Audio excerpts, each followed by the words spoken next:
Gracias por sintonizarte al podcast de la Biblia al desnudo. Puedes obtener la transcripción de este episodio en los enlaces de la descripción de este video. Recomendamos echar un vistazo si tienes preguntas o dudas acerca de la traducción o redacción en este episodio, ya que difiere del original en inglés. Bienvenido de nuevo al podcast de la Biblia al desnudo.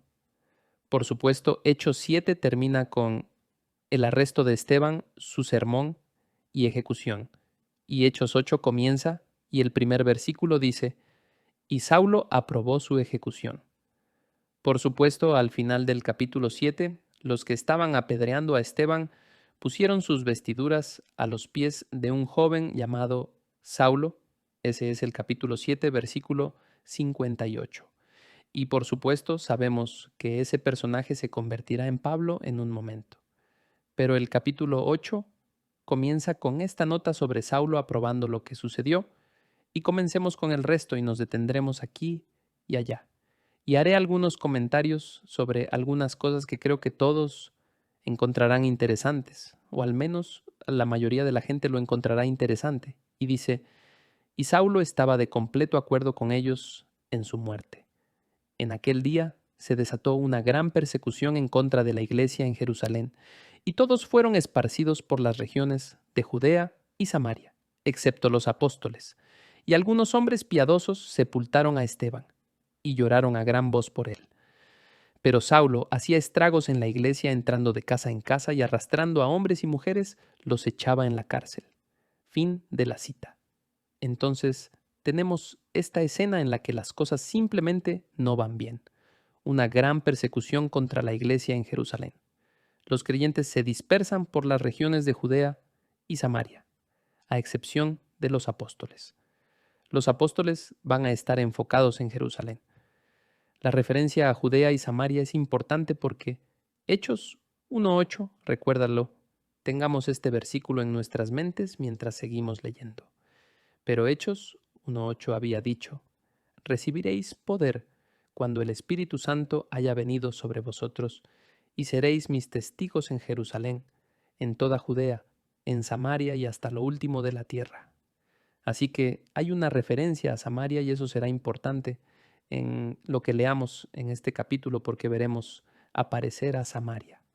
Veremos a Etiopía aparecer en otro lugar que será una especie de sorpresa. Hay una razón por la que estos lugares son parte de la narrativa. Recuerda que Hechos es selectivo tal como lo fueron los evangelios. Entonces continuemos. En el versículo 4 dice, así que los que habían sido esparcidos iban predicando la palabra. Felipe, descendiendo a la ciudad de Samaria, les predicaba a Cristo, y las multitudes unánimes prestaban atención a lo que Felipe decía, al oír y ver las señales que hacía, porque de muchos que tenían espíritus inmundos estos salían de ellos gritando a gran voz, y muchos que habían sido paralíticos y cojos eran sanados, y había gran regocijo en aquella ciudad. Fin de la cita. Entonces Felipe termina en Samaria. ¿Y qué es lo significativo de Samaria? Acabamos de leer Hechos 1:8, y esto es parte del plan. Pero, ¿qué era Samaria y específicamente las ciudades mencionadas aquí, algo así como la capital? Bueno, este era el lugar en la historia del Antiguo Testamento, esta región, y por supuesto, la ciudad en particular, es donde las 10 tribus de Israel habían abandonado el linaje de David. Abandonan la dinastía davídica y se van a su propia área, a su propio reino. Establecen su propio gobierno bajo la autoridad de, entonces, Jeroboam en el Antiguo Testamento y apostatan. Establecen su propio sistema de adoración, cometen idolatría y todo eso, y se vuelven apóstatas, abandonan a Yahvé en esta región. Por supuesto, en el año 722 a.C., Dios los envía al exilio a manos de los asirios. Y el resto, como dicen, es historia. Entonces, esta es esa área. Y, nuevamente, cuando los evangelios son llevados a Samaria, ¿cuál es el mensaje? Siempre se trata de mensajes. Hasta este punto se trataba de, está bien, Jesús era el Mesías. Él es el Mesías judío. Él es descendiente de David. el linaje de David, el rey, y todo este tipo de cosas que asociamos con la religión israelita, la teología de los judíos en Israel, el pueblo elegido de Yahvé. Todavía continuamos con eso, pero retomamos con Samaria aquí. No se enumera entre las naciones en Hechos 2, pero es una región importante. Y el mensaje es, miren, las tribus del norte, las 10 tribus fueron dispersadas, las 10 tribus perdidas de Israel. Esta región, Dios los está reclamando. Así como tuvimos judíos de todo el Mediterráneo, de todas las naciones, que habían sido desheredadas que vinieron a Pentecostés, escucharon la verdad, aceptaron que Jesús es el Mesías, y luego regresaron a esas naciones y comenzaron el proceso de reclamar creyentes de todas esas naciones, reclamándolos para el reino de Dios, para la familia de Dios. El mensaje aquí es que Samaria no fue omitida. Samaria es parte de este proceso. Samaria, que había apostatado, será recuperada. Ahora bien, este es obviamente el lugar donde viven los samaritanos. Encontraremos samaritanos en otras partes del Nuevo Testamento. Por supuesto, en los evangelios hay episodios que conciernen a los samaritanos. Estas son personas que viven en Samaria, en las regiones tribales de lo que habrían sido Manasés y Efraín, nuevamente el reino del norte donde las 10 tribus apostataron. Cuando fueron llevados al exilio, la Biblia presenta a la población samaritana como una especie de producto de, o al menos, las consecuencias de este exilio. Entonces, los asirios tenían una política. Cuando conquistaban a un pueblo, lo deportaban a otras tierras y luego tomaban a otros pueblos que habían conquistado y los llevaban a una región específica. Entonces lo que están haciendo es romper las lealtades regionales y las lealtades nacionales. Están mezclando poblaciones bajo la idea, y tiene sentido si estás conquistando una nación, bajo la idea de que la gente está menos inclinada a rebelarse cuando no es su territorio de origen. Tienen menos por qué luchar, ese tipo de lógica. Entonces los asirios hacen esto y en Segunda de Reyes 17 se encuentra una descripción de lo que sucedió. Y entonces, cuando la gente es traída a esta área, lo que habría sido Manasés y Efraín, eventualmente tienen hijos. Con el tiempo se casan, tienen hijos, y para los judíos puros y los judíos del sur, los samaritanos eran mestizos, a falta de un término mejor. No eran puros en su linaje ni en su etnia debido a la situación en el exilio. Ahora, los propios samaritanos, si fueras hoy, todavía hay samaritanos, un número muy pequeño de ellos, afirmarían que son descendientes directos de las tribus israelitas del norte, Efraín y Manasés, que sobrevivieron al exilio. En otras palabras, que no fueron deportados y de alguna manera escaparon del acto de los asirios al deshacerse de ellos. Así que van a rechazar esta noción de que son mestizos. Pero en el Nuevo Testamento se tiene la sensación de un problema racial desde la perspectiva de los judíos debido a Segunda de Reyes 17. El otro problema es que los judíos pensaban que la teología samaritana era sospechosa, no era puramente israelita, y eso se debe a algo que se lee en Segunda de Reyes 17, específicamente sobre lo que sucedió religiosamente. Versículo 25, esto es de Segunda de Reyes 17, 25 a 26, y dice: Y aconteció que como al principio de habitar ellos allí, nuevamente cuando los asirios estaban trayendo gente a esta parte del país, en la parte norte de Israel, no temieron al Señor. El Señor envió leones entre ellos, que mataron a muchos de ellos. Entonces hablaron al rey de Asiria, diciendo: Las naciones que has llevado al destierro a las ciudades de Samaria no conocen la costumbre del Dios de la tierra. Por eso Él ha enviado leones entre ellos. Y he aquí, los leones los matan porque ellos no conocen la costumbre del Dios de la tierra. Fin de la cita. Y luego, el rey de Asiria tiene una respuesta a eso. Pero estos eventos son interpretados a los asirios. Y por los asirios que algo está sucediendo aquí, que el Dios de esta tierra que conquistamos está interfiriendo de manera hostil con lo que estamos haciendo aquí.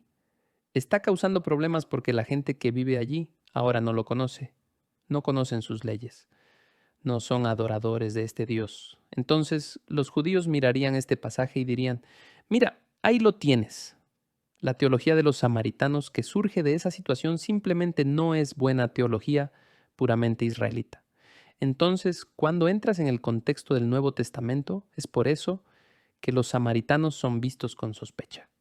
Se les ve con desconfianza por su origen étnico y también por algunas de sus creencias. Y entonces, cuando llegas aquí en Hechos capítulo 8, el mensaje es importante. Las personas que viven aquí, independientemente de cómo llegaron aquí, pueden ser el pueblo de Dios. El Evangelio es llevado a Samaria. Dios tiene gente en esta área. Esta área ahora será reclamada como territorio para Yahvé. Y no vamos a permitir que estas circunstancias históricas sean una razón fundamental para saltarnos Samaria. Por eso se menciona aquí específicamente a Samaria. Sigamos en Hechos 8:9. Tenemos un episodio específico en Samaria que se refiere a Simón, Simón el mago. Entonces en el versículo 9 leemos, y cierto hombre llamado Simón hacía tiempo que estaba ejerciendo la magia en la ciudad y asombrando a la gente de Samaria, pretendiendo ser un gran personaje. Y todos desde el menor hasta el mayor le prestaban atención y diciendo, este es el que se llama el gran poder de Dios. Vamos a volver a esa línea. Le prestaban atención porque por mucho tiempo los había asombrado con sus artes mágicas. Pero cuando creyeron a Felipe, que anunciaba las buenas nuevas del reino de Dios y el nombre de Cristo Jesús, de nuevo el nombre, no es solo Felipe andando por ahí diciendo, Jesús, Jesús, Jesús. Él está predicando a una persona, el nombre es la persona. Se bautizaban, tanto hombres como mujeres, y aun Simón mismo creyó. Y después de bautizarse, continuó con Felipe y estaba atónito al ver las señales y los grandes milagros que se hacían. Cuando los apóstoles que estaban en Jerusalén oyeron que Samaria había recibido la palabra de Dios, de nuevo, recuerda esa frase, les enviaron a Pedro y a Juan, quienes descendieron y oraron por ellos para que recibieran el Espíritu Santo, pues todavía no había descendido sobre ninguno de ellos, solo habían sido bautizados en el nombre del Señor Jesús. Fin de la cita. Ahora quiero hacer un comentario rápido sobre esto. Volveremos al Simón en un momento. Pero esto conecta lo que está sucediendo en Samaria con Hechos 2. Ese es el mensaje conectado con este programa de reclamar las naciones, construir el nuevo pueblo de Dios a partir de cada nación. Entonces, cuando escuchan que esto sucede, dicen, vaya, tenemos que comprobar esto. Y entonces enviaron a Pedro y a Juan y oraron para que que los nuevos conversos en Samaria pudieran recibir el Espíritu Santo porque miren la línea. Solo habían sido bautizados en el nombre del Señor Jesús. ¿Hay algo malo con el nombre de Jesús? ¿Hay algo de malo en ser bautizado en el nombre del Señor Jesús? No, pero necesitan verificar que lo que está sucediendo aquí en Samaria es parte del programa que se inició en Hechos 2 en Pentecostés. Y entonces oran para que estos nuevos conversos reciban el Espíritu Santo, porque el Espíritu Santo había venido en Hechos 2, en Pentecostés, para comenzar todo esto. Entonces, quieren saber si Dios está realmente detrás de esto y si esto es parte de lo que deberían estar haciendo. ¿Será recuperada Samaria? Porque Samaria tenía este lugar espiritualmente horrible y hay un montón de problemas étnicos allí. ¿Tienes toda esta historia con el Antiguo Testamento? Es un poco desagradable. Entonces quieren saber si esto es parte de lo que está sucediendo porque no teníamos representantes de Samaria en Hechos 2. Por eso van y lo comprueban. Y de vuelta al versículo 17, y dice, entonces les imponían las manos y recibían el Espíritu Santo. Cuando Simón vio que el Espíritu se daba por la imposición de las manos de los apóstoles, les ofreció dinero diciendo, dadme también a mí esta autoridad, de manera que todo aquel sobre quien ponga mis manos reciba el Espíritu Santo. Es una petición algo ingenua. A Pedro obviamente no le gusta. Entonces Pedro le dijo, que tu plata perezca contigo, porque pensaste que podías obtener el don de Dios con dinero. No tienes parte ni suerte en este asunto, porque tu corazón no es recto delante de Dios. Por tanto, arrepiéntete de esta tu maldad, y ruega al Señor que si es posible, se te perdone el intento de tu corazón.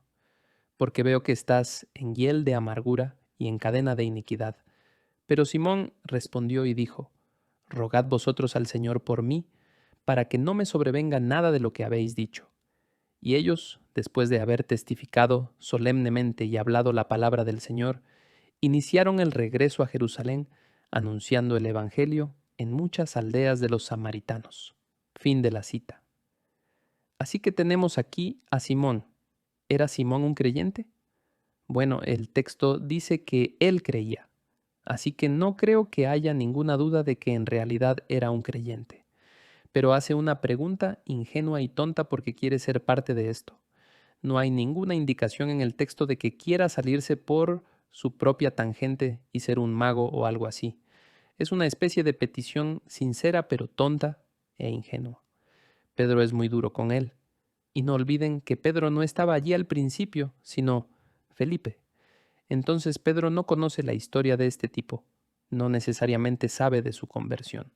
Y Pedro se ofende por razones obvias. No se obtiene el Espíritu Santo pagando por él ni nada por el estilo. Y él dice que tu corazón no está bien ante Dios. Lo reprende muy duramente. ¿Y qué dice Simón? ¿Acaso dice, bueno, ya tuve bastante con ustedes, yo voy a hacer mi acto de mago otra vez? No, él dice, ruega por mí al Señor para que no me suceda nada de lo que dijiste. Habla en serio. Él dice, está bien, estoy mal, hice mal. Así que no tengo ninguna duda sobre la autenticidad de Simón. Sin embargo, volvamos al versículo 10. Hay algo realmente interesante aquí en esta frase de lo que se dijo acerca de Simón antes de su conversión. Y todos, desde el menor hasta el mayor, le prestaban atención. Ahora aquí está la línea. Este es el que se llama el gran poder de Dios. Eso es significativo porque en los Targums samaritanos, nuevamente Targums, eso es simplemente una palabra para una traducción. Los Targum de los que hablamos en los estudios bíblicos, como el Targum del Antiguo Testamento es el Antiguo Testamento hebreo traducido al arameo. El Targum del Nuevo Testamento es el Nuevo Testamento en griego, traducido al arameo. Bueno, los samaritanos tenían Targums. Samaria tiene su propio guión. Incluso hoy en día, si tienes acceso a un texto samaritano, no se parecerá en nada al hebreo. Seguirá siendo semita. Pero es su propia forma de lengua semítica. Por lo tanto, tienen sus propios targums, sus propias traducciones, y en los antiguos targums samaritanos, la palabra hebrea el, que significa Dios y se usa a menudo como un nombre propio para Dios, a menudo se representa o se traduce mediante la palabra aramea Keila, que significa poder. Entonces lo que se dice aquí, este es el que se llama el gran poder de Dios. La afirmación aparentemente es que algunas personas, tampoco se nos dice realmente si es por el estímulo de Simón o si simplemente llegaron a esta conclusión, pero algunas personas asociaban sus poderes mágicos con Dios mismo y se referían a él como grande o el grande. Ahora bien, en los textos samaritanos tenemos Keila como palabra para Dios, pero también tienes la frase Keilah Rabá, que es el gran poder. Y entonces ese término en los Targums samaritanos es también un nombre divino, un nombre para Dios. Dios es el gran poder. Entonces, cuando Simón es llamado grande, lo coloca en la misma categoría que Dios en la mente de quienes se refieren a él, ya que este es el grande. Podemos llevarlo aún más lejos. Keilen, en los textos samaritanos, es una palabra que se usa a menudo para los ángeles. Y si eres el Keila, el poder entre los Keilen, entre los ángeles, eso te vincula no solo con el gran poder de manera abstracta, sino en realidad con el ángel principal, el ángel del Señor, que es, si estás familiarizado con mis cosas sobre el consejo divino u otras fuentes que van sobre esta trayectoria, el ángel del Señor es Yahvé encarnado como hombre en el Antiguo Testamento, y está vinculado, en virtud de lo que hace el Nuevo Testamento con algunos de esos pasajes del ángel del Señor, está vinculado con Jesús. Entonces, esta representación de Simón es como Ahora, no estaban pensando en Jesús cuando lo llamaban el grande, el gran poder, pero lo que está pasando aquí, más o menos desapercibido, es que este era un tipo que algunas personas asociaban con o como el ángel del Señor. Estaba así de cerca de Dios, él era este gran poder. Es como si pensaran que tal vez el Señor ángel ahora venga aquí entre nosotros porque mira las increíbles cosas mágicas que hace. El ángel del Señor ha venido a nosotros y miren el poder que exhibe. Están asociando a Simón con la segunda figura de Yahvé del Antiguo Testamento, el ángel del Señor.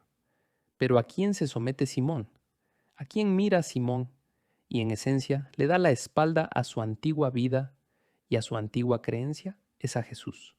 Entonces es una victoria del verdadero segundo poder, el verdadero segundo Yahvé, sobre alguien a quien se había afirmado falsamente que tenía ese estatus. Es un mensaje teológico realmente interesante y creo que bastante significativo, especialmente para las personas que leen esto en el primer siglo o siglo segundo. Lo sabrán porque existe un conjunto considerable de, creo que podríamos llamarlo folclore, sobre Simón hasta bien entrada la Edad Media, y todavía verás a Simón en textos esotéricos y demás. Esta es una persona muy conocida, y aquí en el libro de los Hechos tienes a esta persona diciendo, no, no soy la encarnación de Dios, no soy la encarnación del poder divino, no soy el gran poder, Jesús lo es y voy a seguirlo. Eso es bastante dramático cuando se trata de eso, que él simplemente se alejara de eso y decidiera seguir a Cristo, a pesar de que hace algo tonto e ingenuo, porque ahora que sabe cuál es el verdadero poder y no es él, quiere ser parte de eso como lo son los apóstoles. Y entonces nuevamente en su ingenuidad, no conoce mejor manera de hacerlo que decir, oye, ¿puedes mostrarme cómo hacer esto? ¿Puedes darme este poder? Porque quiero transmitirlo a otras personas también. Y Pedro, por supuesto, se enfada con él. Pero en el contexto, el hecho de que él crea y se arrepienta cuando Pedro lo reprende es realmente significativo debido a lo que la gente decía sobre él, y su conversión es básicamente una negación de todo eso. Ahora sigamos aquí. Tenemos a Felipe en el versículo 26 y es donde nos detuvimos. Así que retomemos el tema con Felipe y el eunuco etíope. Entonces Felipe ha estado haciendo de las suyas en Samaria y en el versículo 26 y dice, un ángel del Señor habló a Felipe, diciendo, levántate y ve hacia el sur, al camino que desciende de Jerusalén a Gaza. Este es un camino desierto. Él se levantó y fue. Y he aquí, había un eunuco etíope, alto oficial de Candace, reina de los etíopes, el cual estaba encargado de todos sus tesoros, y había venido a Jerusalén para adorar. Regresaba sentado en su carruaje y leía al profeta Isaías. Y el Espíritu dijo a Felipe, ve y júntate a ese carruaje. Cuando Felipe se acercó corriendo, me gusta esa frase, corriendo, no se limitó a deambular por allí. Le oyó leer al profeta Isaías y le dijo, ¿entiendes lo que lees? Y él respondió, ¿cómo podré a menos que alguien me guíe? E invitó a Felipe a que subiera y se sentara con él. El pasaje de la escritura que estaba leyendo era este. Como oveja fue llevado al matadero, y como cordero, mudo delante del que lo trasquila, no abre él su boca. En su humillación no se le hizo justicia. ¿Quién contará su generación? Porque su vida es quitada de la tierra. El eunuco respondió a Felipe y dijo, te ruego que me digas, ¿de quién dice esto el profeta? ¿De sí mismo o de algún otro? Entonces Felipe abrió su boca y comenzando desde esta escritura, le anunció el Evangelio de Jesús. Yendo por el camino, llegaron a un lugar donde había agua, y el eunuco dijo, mira, agua, ¿qué impide que yo sea bautizado? Y Felipe dijo, si crees con todo tu corazón, puedes. Respondió él y dijo, creo que Jesucristo es el Hijo de Dios. Y mandó parar el carruaje. Ambos descendieron al agua, Felipe y el eunuco, y lo bautizó. Al salir ellos del agua, el Espíritu del Señor arrebató a Felipe, y no lo vio más el eunuco, que continuó su camino gozoso. Fin de la cita. Voy a detenerme ahí con un verso para terminar por una razón en particular, pero este es el relato de Felipe y el eunuco etíope. ¿Por qué Etiopía? ¿Qué está pasando con Etiopía? Este es el nombre antiguo utilizado para varios países. En realidad hay un poco de confusión geográfica o superposición con el uso de este término y algunos de los términos en griego, latín, hebreo y todo eso. Es un poco confuso, pero en general este es un término que se usa para países de África o del sur de Egipto, como Sudán o un lugar así, muy al sur. Nubia habría estado en un término antiguo y solo regiones en esa área, ya que Aitops se refería a personas con la cara quemada. En otras palabras, si eras realmente de piel oscura, este es un término que se asociaba contigo. Y como muchas personas de piel oscura procedían de estas regiones, el término se mantuvo. Ahora, en el Antiguo Testamento, Etiopía se llama Cush y en la Septuaginta será Cus, como una transliteración de Cush o Aitopia. No necesariamente se hace con consistencia, hay cierta confusión aquí. Ahora bien, no es realmente sorprendente que te encuentres con un etíope. Ahora piensa en cuál es la escena. Tienes a un hombre de África o de algún lugar del sur de Egipto que está en un carro y puede leer Isaías 53. Tiene este texto. En realidad, no es tan inusual que este tipo sea judío o un prosélito judío. Recuerda que en Hechos, capítulo 6, hicimos referencia a personas que se habían convertido al judaísmo y luego tuvieron que convertirse nuevamente para seguir a Jesús. Así que no es raro que un etíope sea judío o prosélito. El etíope es una lengua semítica relacionada con el hebreo y el arameo. Él ciertamente podría haber tenido acceso a este texto. Ciertamente podría haberlo leído. Tenía la capacidad de leer hebreo y todo eso. De modo que eso en sí mismo no es una sorpresa. Lo que es significativo, sin embargo, más que la especulación de por qué este lugar es parte de, si nos remontamos a Hechos 2, Isaías 66, es como si el escritor aquí, Lucas, quisiera que estemos seguros de que la gente de regiones cubiertas por el lenguaje de Hechos 2 o no cubiertas por el lenguaje de Hechos 2, porque hay cierta variabilidad con Cus y Etiopía, pero el mensaje es que este lugar no se olvida. Hay una presencia judía aquí y es lo mismo que con Pablo, el Evangelio para los judíos primero y luego para los bárbaros, para los griegos. Este es el último, o algo así, judío converso o prosélito judío convertido para seguir a Jesús antes de llegar a la conversión de Pablo, la conversión de Saulo. Se convierte en Pablo y luego comienza una especie de ministerio a los gentiles, porque después de Hechos 9 tenemos la conversión de Saulo.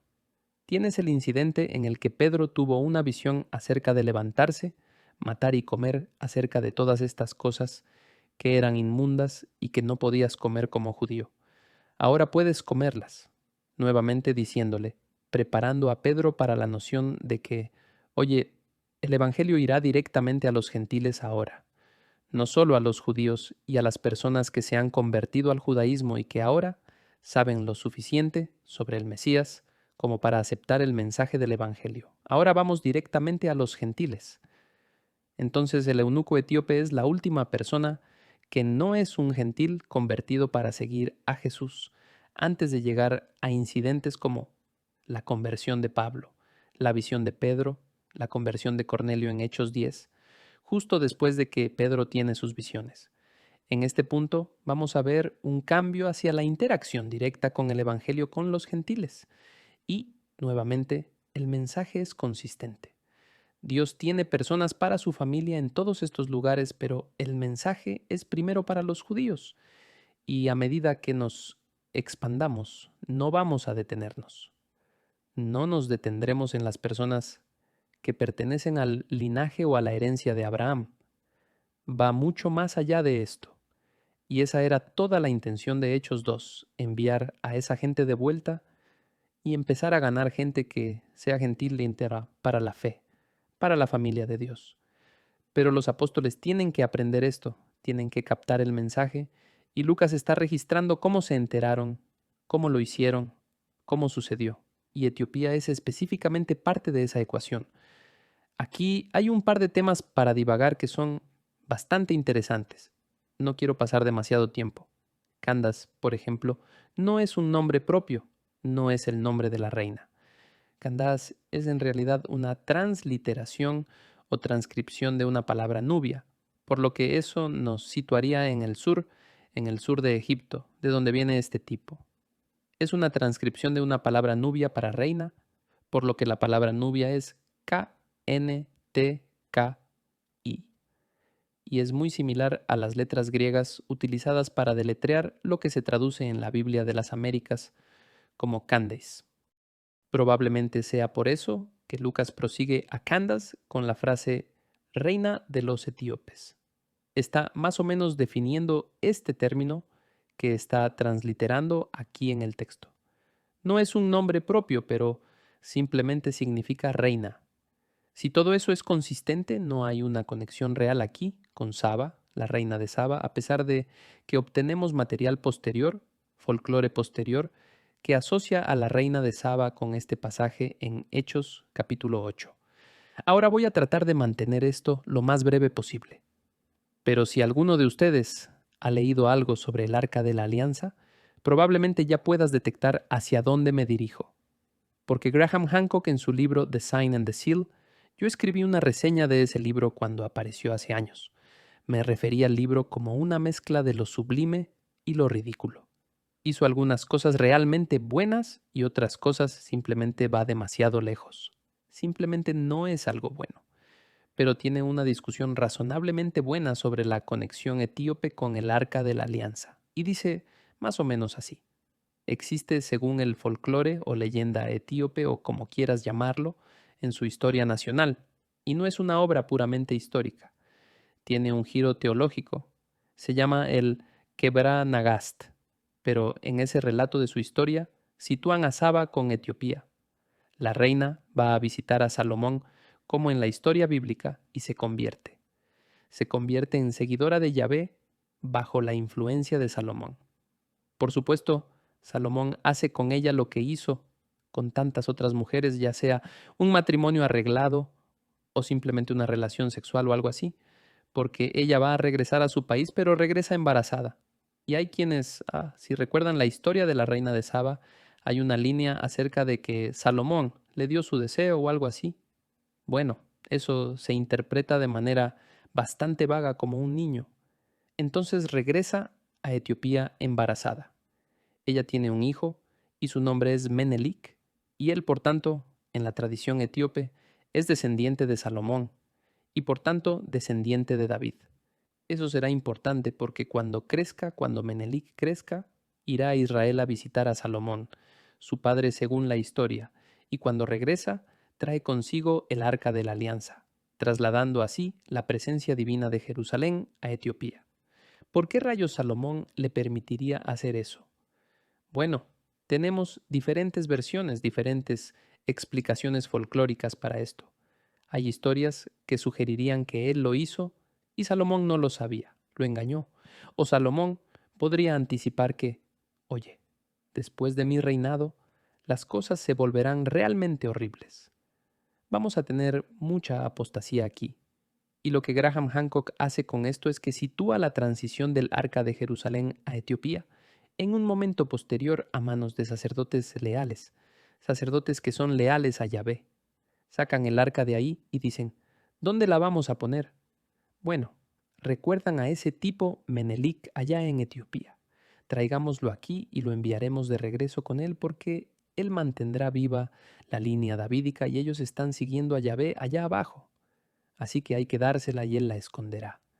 Y cuando las cosas mejoren aquí y nos deshagamos de toda esta apostasía, la traeremos de regreso. Porque nuevamente los apóstatas en Jerusalén hacen cosas bajo Manasés, como instituciones de figuras de culto, y algunos dirían incluso símbolos fálicos, en el lugar santísimo donde habría estado el arca. Entonces la suposición es que hay sacerdotes que no tolerarían eso y sacan el arca de allí.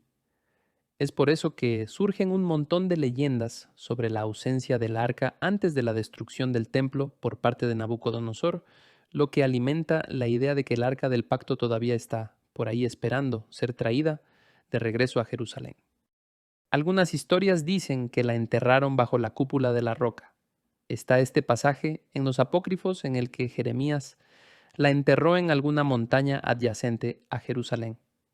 Obtienes un montón de explicaciones sobre lo que sucedió con el arca y por qué Nabucodonosor no incluye el arca en lo que tomó. La gente dice, bueno, ¿por qué cuando traen los vasos sagrados bajo Esdras y Nehemías no se menciona el arca? Todavía debe estar por ahí. Y todo este tipo de cosas. He pasado mucho tiempo en lo del Arca de la Alianza. Lo encuentro interesante y fascinante y lo encuentro muy persuasivo debido a Jeremías 3:16. Pero no quiero prolongar más la divagación. Pero de todos modos, tienes esta conexión, o al menos una conexión aparente, con Etiopía. Lo que les sugiero aquí es que realmente no hay un buen vínculo entre la historia de Menelik y la historia del eunuco etíope en Hechos capítulo 8. Ahora bien, si la hubiera sería interesante porque este es el último judío que recibió el Evangelio antes de ser llevado a los gentiles, y eso indicaría esta presencia judía, que Dios está interesado en Etiopía por alguna razón. Podríamos reproducir la música espeluznante ahora mismo aquí en el podcast. Eso lo haría más persuasivo para la gente, pero así es como se presenta esta conexión. Y realmente no hay una conexión sólida aquí. Es, en el mejor de los casos, circunstancial, pero, repito, leerás cosas así. Antes de terminar, quiero leer aquí el último versículo del capítulo 8 de Hechos, porque parece una frase desechable, pero aquí hay un mensaje. Entonces tenemos al eunuco etíope, él es bautizado, el Espíritu del Señor se lleva a Felipe en el versículo 39. El eunuco no lo ve más y siguió su camino gozoso. Ahora aquí está el versículo 40 y dice, mas Felipe se encontró, nuevamente el Espíritu del Señor se lo lleva. En Azotó, y por donde pasaba anunciaba el Evangelio en todas las ciudades hasta que llegó a Cesarea. Fin de la cita. Azoto es una ciudad costera. Cesarea también está bastante cerca de la costa. Entonces, el Espíritu básicamente toma a Felipe y lo deja en Azoto y luego predica en su camino por la costa hasta Cesarea. Gran cosa, ¿a quién le importa? ¿Qué es Azoto? Azoto es el nombre de la ciudad filistea de Asdod en los libros apócrifos y en el Nuevo Testamento aquí. ¿Entiendes el mensaje? La ciudad filistea. Se podría decir que esta es una transición ahora, aquí mismo en el versículo 40, al Evangelio llevado a los gentiles. Realmente no se puede decir eso porque solo estamos hablando de la ciudad. Todavía estamos hablando de judíos que viven en estos lugares, por lo que no podemos llegar tan lejos. Pero es una ciudad filistea. Los filisteos tienen esta asociación con Goliat y su asociación con los anaseos y su asociación con los nefilim. Uno podría pasar a través de todas estas cosas, todo este trasfondo en el Antiguo Testamento, e incluso este lugar ahora está bajo el dominio de Yahvé, porque el Evangelio es llevado a este lugar. El Espíritu lo deja justo en la ciudad y le dice, está bien, tienes tus asuntos que hacer aquí, también tengo gente aquí. Predica el Evangelio en todas las ciudades y sube hasta Cesarea. Entonces, incluso en esta parte del país, con toda su siniestra historia, todo su trasfondo, el mensaje es realmente simple, que también soy dueño de este territorio. También tengo gente aquí. Se someterá a mí como lo hará cualquier otro lugar. Si piensas en eso y regresas a Hechos 6, verás a judíos conversos, convertidos, traídos al redil. Traes a Samaria al redil, conseguirás que Etiopía se una al redil. Tienes a Azoto, la tierra de los filisteos, traída al redil. Hemos retomado cada centímetro cuadrado, es decir, cada centímetro cuadrado de la tierra prometida. Ahora está siendo impregnado del Evangelio. Y ahora es el momento. Piensa en cómo está escrito Hechos. Es, en este punto, capítulo 9, donde nos encontramos a continuación, en la conversión de Saulo, porque ahora es tiempo de ir a buscar a los gentiles directamente. Todo esto es deliberado, esto no es solo arte literario, es un mensaje teológico inteligente. Así que espero que obtengas estos puntos. Sé que puede parecer repetitivo, pero así son las cosas. Eso es lo que está sucediendo en Hechos. Su mensaje teológico sobre recuperar las naciones y revertir lo que sucedió en Babel. Por supuesto, ahí tienes una asociación con Giborim a través de Nimrod y todo eso. Es una inversión de la situación creada en realidad por dos eventos en el Antiguo Testamento, el incidente en Génesis 6 y el incidente en Génesis 11 con Babel. Esas dos cosas enmarcan mucho en el Antiguo Testamento y están a la vista de muchas maneras crípticas fuera de lo común en el Nuevo Testamento. Así que quiero que trates de estar alerta a este tipo de cosas a medida que avanzamos en hechos y en general en el estudio de la Biblia.